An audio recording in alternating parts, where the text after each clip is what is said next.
Welcome to Literature Achievers. Literature Achievers में आप सभी का स्वागत है। जैसा कि आप सभी लोग जानते हैं कि नरेशन की सीरीज स्टार्ट हो चुकी है, जिसमें what is direct and what is indirect narration. उसके बाद आपका है रिपोर्टिंग वर्ब क्या होता है, रिपोर्टेड स्पीच क्या होता है। उसके बाद की क्लास आपकी आई जिसमें टेंस परिवर्तन के नियम पर जो है डिस्कस हुआ।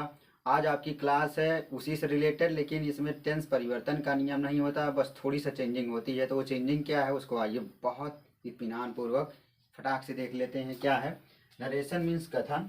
यदि रिपोर्टिंग वर्ब भूतकाल, आप सभी लोग जानते हैं कि इसको एकदम दिमाग में सेट कर लीजिए कि अगर रिपोर्टिंग वर्ब भूतकाल पास्ट टेंस में होगी तब ही रिपोर्टेड स्पीच का सेंटेंस चेंज होगा। ठीक है। यदि रिपोर्टिंग वर्ब भूतकाल पास्ट टेंस में हो तो रिपोर्टेड स्पीच में आने वाले शैल को शुड में एवं विल को वुड में बदलते हैं। बहुत सिंपल सा नियम है, बहुत साधारण नियम है। आमतौर पर आप देखेंगे सेल आता है तो लोग सेल ही करके आगे बढ़ जाते हैं, तो ऐसा बिल्कुल मत करिएगा। आप सेल को शुड कर दीजिएगा। और इसमें एक चीज़ और आप लोग देखेंगे कि हो क्या रहा है। भले ही ये बात हो रही है फ्यूचर की, लेकिन इसमें जो वर्ब बन रही है उस तरीके से थोड़ी ग्रामर के पोर्शन से हट कर आप देखेंगे तो इसमें सेल को शुड कर दिया गया, ठीक है, और विल को उड कर दिया गया। तो सेल का शुड पास्ट होगा और विल का वुड पास्ट होगा। ठीक है, ध्यान दीजिएगा इसको। बहुत ही इम्पॉर्टेंट इंफॉर्मेशन आप लोगों को प्रोवाइड कर रहे हैं, इसको आप लोग ज़रूर ध्यान में रखिएगा। तो क्या करते हैं, फिर से देखिए। यदि रिपोर्टिंग वर्ब भूतकाल पास्ट टेंस में हो तो रिपोर्टेड स्पीच में आने वाले सेल को शुड में एवं विल को वुड में बदलते हैं। एग्जाम्पल आपके सामने है। Direct, he said I sell pay. He said I sell पे, उसने बोला मैं पे करूंगा, मतलब मैं अदा करूंगा।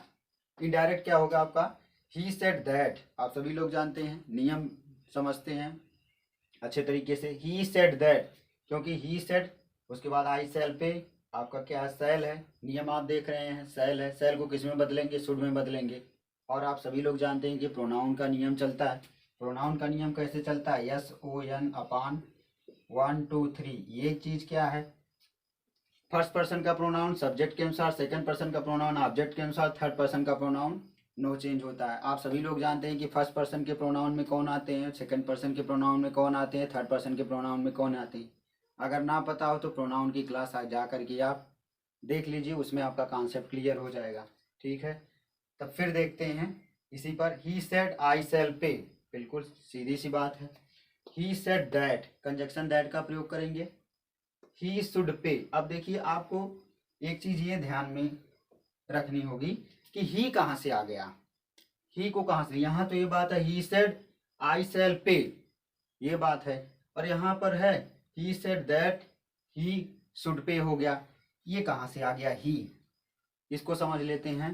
तो आप सभी लोग जानते हैं कि रिपोर्टेड स्पीच के, अगर रिपोर्टिंग वर्ब पास्ट टेंस में हो तो रिपोर्टेड स्पीच के सेंटेंस में क्या करते हैं, हम चेंजिंग करते हैं, सब कुछ चेंजिंग करते हैं जो जो नियम इसमें है।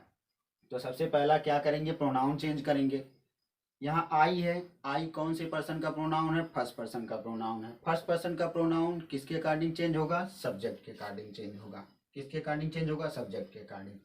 रिपोर्टिंग वर्ब में सब्जेक्ट क्या है, ही है, तो जब यहाँ आप आगे बढ़ेंगे तो क्या रखेंगे, ही रखेंगे। ठीक, अब क्या करना है, सेल है तो सेल को किस में बदलते हैं, ये आपके सामने है, शुड में हमने बदला, उसके बाद जो वर्ब है वर्ब रख दिया।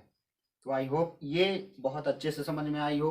अगर समझ में ना आने में कोई दिक्कत हो या समझ सही तरीके से आपको ना आए तो do comment in comment section. Comment section में आप लोग कमेंट जरूर किया करिए, चाहे जो कुछ भी आपको समझ में आए। Thank you so much. Always be the part of literature Achievers. Literature achiever is every time with all of you.